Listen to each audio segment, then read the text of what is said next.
Hey everyone, welcome back. Today we're tackling something that I'm sure we've all wrestled with, how to make a really strong business case for learning and development. Yeah, a tricky one, for sure. It's something that I know I've definitely struggled with, and we're actually diving into Chapter 2 of The Business of Learning by David Vance to help us unpack this. Great book. It is. There's some really good stuff in there, and, I have to admit, one stat from this book really just floored me. Only 25% of companies actually measure the ROI of their training. Oh, wow. Yeah, that's wild, It's right? incredibly low. It really is. So clearly there's like this disconnect here between the importance of learning and then actually showing its value. Absolutely, and I think that's where a lot of learning initiatives kind of fall short. They really do. And I think Vance is onto something really important here. Yeah. So I'm excited to dive into this with you. But before we get into the nitty-gritty, Sure. can we just kind of step back for a second and address the elephant in the room? Yeah, let's do it. What happens when we don't have a solid business case to back up our learning programs? Well, I think sometimes people think that if you don't have a solid business case, the program just gets scrapped. Right. It's either good to go or it's dead in the water. Exactly. But I think it's a little bit more nuanced than that. Okay. So think of it like this. Without a clear business case, your programs become incredibly vulnerable, Okay. right? Because when budgets tighten or priorities shift, guess what happens? They're often the first on the chopping block. Yeah, the first to go. Exactly. Because they're seen as extra, as nice-to-haves rather than must-haves. Right. It's almost like showing up to a crucial meeting completely unprepared. Okay, yeah. Right. You're just not giving your programs the best chance to succeed. You're not armed. Exactly. And I think that's a really powerful way to think about it. Yeah, no, that makes a lot of sense. Yeah. So a strong business case is like our armor. Yes. It's protecting our programs and showing their worth. Now, Vance takes it a step further. He talks about the need for a business case at the program level. Yes. Not just for learning as a whole. Exactly. So why is that so important? I think it boils down to accountability and targeted impact. Okay. Because when you have a detailed justification for each program, you can see what's working, what's not, and you can easily see how it aligns with the company's goals. You're not just throwing a bunch of stuff at the wall and seeing what sticks. Exactly. You're being really intentional. Intentional, and you're tracking it, and you can see what's actually happening. Exactly. So you're basically building this portfolio of evidence to support your initiatives. Okay. And that's going to be super powerful when it comes to advocating for more resources and for future programs. So it's like choosing the right tool for the job, Yes. instead of just grabbing whatever's laying around. Exactly. You're being strategic. Makes sense. So let's break down Vance's framework for building a rock-solid business case. Where do we even begin? Well, he starts with, I think, a very simple but powerful idea: clarity. Okay. So you need crystal clear objectives, Right. not just these vague notions of what you want to achieve. Mhm. And these objectives need to be laser focused on specific business goals. Okay, so it's not enough to say we want to improve communication skills. Right. We need to connect that to something concrete, like we want to improve communication skills to reduce miscommunications that lead to project delays, something like that. Exactly. You've got to be able to draw a straight line Yeah, connect the dots. from that program to the impact on the business. I like that. Draw a straight line, connect the dots. Yeah. Okay, so we have our objectives locked in, but then who are we aiming to reach with this program? Right. The target audience. Yeah. That seems pretty straightforward, right? It does. But you'd be surprised how often programs are designed without a clearly defined audience in mind. Okay. So remember, resources are precious, and you want to make sure you're reaching the people who will benefit most from the training. Right. Make sure it's actually relevant to them. Exactly. Okay, that makes a lot of sense. Now I'm guessing the next step is figuring out what we actually want this program to achieve, the expected outcomes, right? Right, Blake. It's the dreaming big part. Yes, this is where you get to dream a little. Okay. What will the world look like after this program has run its course, right? Will employees be closing deals faster, solving problems more creatively, leading with greater confidence? It's about painting a picture of the future we want to create. Absolutely. But it can't just be wishful thinking, can it? No, and that's where the data comes in. Okay. We need to back up those dreams with cold, hard data. Yeah. And this is where that cost-benefit analysis comes in. The dreaded spreadsheet moment. I know, but we can't avoid it. Right. We need to convince those holding the purse strings that this program is worth the investment. Absolutely, but think of it less like a chore and more like a strategic puzzle. Okay, I like the... You're weighing the program's costs, right? Think about things like development, delivery, participant time. You're weighing those against those amazing benefits that we just outlined. So you're essentially building a case that shows that this program delivers more value than, say, other competing priorities. Exactly, because at the end of the day, leadership has to make tough decisions about where to allocate resources. They do. And money talks. It does. So you've got to be able to make the case that this program is a smart investment. So it's about demonstrating ROI, Yes, but also showing how this program aligns with the bigger picture. absolutely. And that leads us to the final and perhaps the most important piece of the puzzle, Okay. demonstrating alignment with business goals. Okay, so this is where we connect the dots. This is where we show how this seemingly small program actually plays a role in achieving those big, hairy, audacious goals that the entire company is striving for. You got it. If the company's strategic plan prioritizes, let's say, market expansion, your program on cross-cultural communication suddenly becomes a key driver of that objective. Oh, interesting. It's all about making those connections crystal clear. I'm starting to see how all these pieces fit together. Yeah. We've got clear objectives, a defined audience, measurable outcomes, a cost-benefit analysis that shows a strong ROI, and that all-important alignment with business goals. And that's a winning formula. It is, but how do we actually measure the impact of all of this? I mean, how do we prove that the program delivered what we promised? That's where things get really interesting, and we'll dig into that more after, after a short break. Let's just say we'll get to that soon. We'll be right back. Yeah, because it's all about choosing the right metrics and then telling a compelling story with the data. Okay, can't wait to hear all about that. But first, I think you have a question. Well, it's more of a thought. I've been in situations where we've had all these elements in place, but there was still resistance. So how do you deal with stakeholders who just don't see the value in learning, no matter how much data you throw at them? That's a great question, and one that a lot of people struggle with. And, sometimes it's not just about the numbers. Yeah. It's about shifting mindsets. We might need to think outside the spreadsheet, so to speak. Okay, I like that. But we can unpack that a little bit later, all right? Looking forward to it. All right, so we've laid the groundwork for building a killer business case. We have. But now let's get down to, Yeah. the brass tacks. How do we actually measure the success of these learning programs? Because anyone can say their program's amazing, right?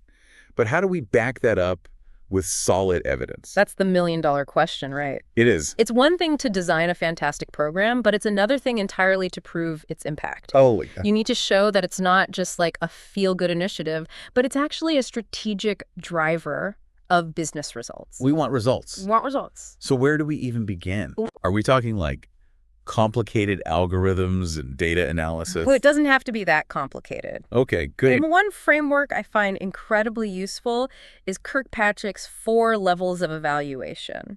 Ah, yes, Kirkpatrick. I'm sure you've heard of it, Of course. but it's worth revisiting. Yeah. Because it provides a really structured approach to measuring the effectiveness of training. Okay, remind me what those levels are. Okay. It's been a while since L&D 101. All right, so level 1 is reaction. Okay. And this is all about gathering immediate feedback from participants. Okay. So, did they enjoy the program? Did Uh-huh. they find it engaging, relevant to their work? So it's like getting a temperature check Exactly. on the learning experience itself. Yes, but we can't stop there. Right. Because just because people like the program Yeah, they might have had fun. doesn't mean they actually learned anything. Right, exactly. So that brings us to level 2, learning. This is where we assess whether participants actually acquired the knowledge or skills the program intended to teach. So we might use like quizzes, tests, or even simulations to gauge their understanding. Exactly. Yeah. You want to see if the information stuck, right? Yeah, make sure it wasn't just in one ear and out the other. Exactly. And now here's where things get really interesting. Okay. Level 3 is behavior. Behavior. This is where we observe whether participants are applying what they learned back on the job. Okay, so this is where the rubber meets the road. Yes. It's great if people enjoy the training, they ace the quiz, Uh-huh. but are they actually using those new skills in their day-to-day work? You got it, because this is where we start to see the real impact on performance. Okay. So you might observe employees, gather feedback from their managers, or track changes in those key performance indicators. So, for example, if the program was about improving customer service skills, we might track things like customer satisfaction scores Yeah. or the number of resolved complaints, Yes. something like that. You want to find those measurable connections between the training and real-world outcomes. Okay. And finally, we reach the holy grail of evaluation, level 4 results. The big one. The big one. Did the program actually contribute to the desired business outcomes that we outlined in our business case? That's it. Okay. Did it impact sales? Reduce costs? Improve efficiency? Yeah, that's where we can really tie it all back. This is where we tie everything back to those initial objectives Yes. and demonstrate the program's ROI in a tangible way Okay. that everyone can understand. The money. Yes. So if we can show that our training program led to, say, a 10% increase in sales or a significant reduction in customer churn, we've made a pretty compelling case, right? Absolutely, because then you're speaking the language that everyone understands, the language of business results. It all comes back to the Benjamins. It does. Okay, so Kirkpatrick's model gives us this really nice framework for measuring the impact of our programs. Yeah. But even with all this data, I imagine there can still be some pushback. Yep. So how do we deal with stakeholders who might be skeptical Right. or resistant to investing in learning and development? That's a great point, because even with the most compelling data, you might encounter some resistance. Yeah. And sometimes it's about more than just numbers. Okay. It's about storytelling, it's about building relationships, and it's about understanding the concerns of different stakeholders. So we might need to tailor our message depending on who we're talking to. Exactly. A CFO might be most interested in the ROI numbers, Right. while a department manager might be more concerned with how the training will improve team performance No. or address a very specific challenge that they're facing. So it's about understanding their priorities and framing the benefits of the program in a way that really resonates with them. You're getting it. Okay. It's about being a consultant, not just a trainer. Okay. You need to understand the business needs, and then you need to be able to articulate how learning and development can help address those needs. It sounds like there's a lot of strategy involved in getting buy-in for these programs. There is.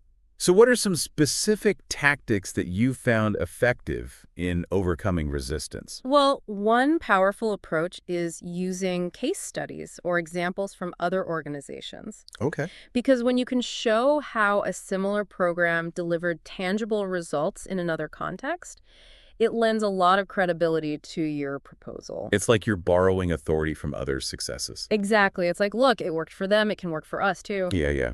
You can also leverage the power of pilot programs. Pilot programs. Instead of trying to launch this massive company-wide initiative right off the bat, Mm-hmm. start with a smaller group, Okay. test the waters, gather some early data, and then you can use that success to build momentum. So we get our foot in the door. Exactly. Uh-huh. Pilot programs allow you to demonstrate value on a smaller scale, de-risk the investment, and build confidence among those stakeholders. Those are some really practical tips. Era. It sounds like building a business case for learning is as much about persuasion and influence as it is about data and numbers. You hit the nail on the head. You need to be a champion for learning, a storyteller, and a data analyst all rolled into one. I like that. I think that's a great way to put it. But most importantly, you need to genuinely believe in the power of learning to transform individuals, teams, and organizations. Absolutely. It's got to come from the heart. It does. If you don't believe it, no one else will. Exactly. That's a great point. Yeah. But even with all the best intentions, there will be times when we face challenges or setbacks. Oh, for sure. So what advice would you give to someone who's feeling discouraged or Right. overwhelmed by the process? You know, one thing I've learned over the years is that you can't go it alone. Building a culture of learning is a team sport.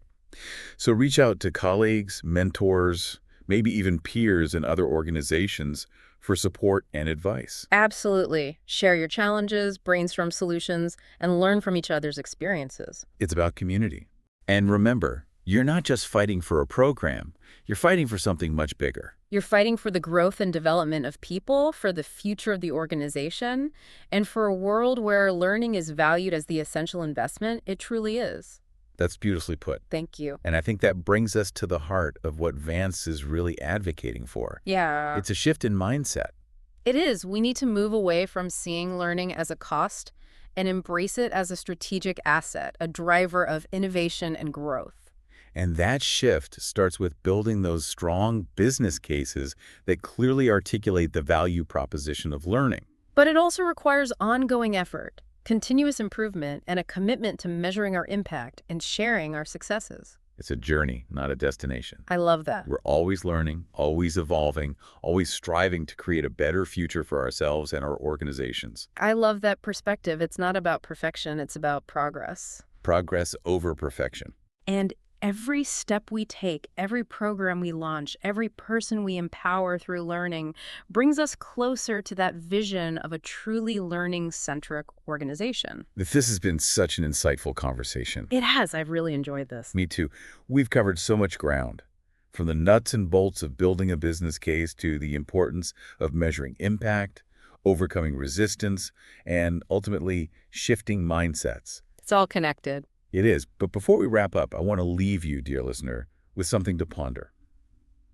Think about a learning program that you're really passionate about, maybe something you're working on right now, or even just a dream project you'd love to see happen. Yeah. How could you use this framework we've discussed today to build a compelling business case for that program? That's a great challenge. I love that. It is. And you know what's really exciting about this framework is that it's not just for those big formal programs. It can really be applied to any learning initiative, no matter how big or small. So even if you're just trying to get approval for a team workshop or a series of online modules, the same principles apply. Absolutely. Oh, that's good. It all comes back to that clarity piece. Yeah. You know, you need to be clear about your objectives, who you're trying to reach, what outcomes you're hoping to achieve, and how it all connects to that bigger picture. It's about making that persuasive argument and showing that even a small investment in learning can yield significant returns. I love that it's a reminder that we all have the power to be advocates for learning within our organizations. Yes. It's not just the responsibility of the L&D department. We all have a role to play. We do. Right. Anyone who believes in the power of learning Yeah. can use these tools to make a difference. I love that. And that's a powerful point, I think. Yeah. You know, we're living in a time where information is constantly changing. Right? Learning can't be a one-time event. No. It has to be an ongoing process. It's continuous. It has to be woven into the fabric of the organization, a part of the culture. 100%. So it's not just about building business cases for individual programs. Yeah. It's about fostering a culture where learning is valued, supported, and constantly evolving. Exactly. And that's how you create an organization that is truly adaptable, innovative, and ready to thrive. No matter what challenges come their way. Exactly. Well, I think that's a perfect note to end on. Yeah. We've covered so much ground today. We have. I hope you've all walked away with some practical tools and inspiration to champion learning in your own organizations. It's been a fantastic conversation. And as always, we encourage you to explore the full chapter in The Business of Learning by David Vance Great book. for even deeper insights. And don't hesitate to reach out to us with any questions or if you just want to chat more about learning. Yeah, we're always here. Until next time, keep learning, keep growing, and keep pushing for a world where learning is celebrated as the essential investment it truly is. Couldn't have said it better myself.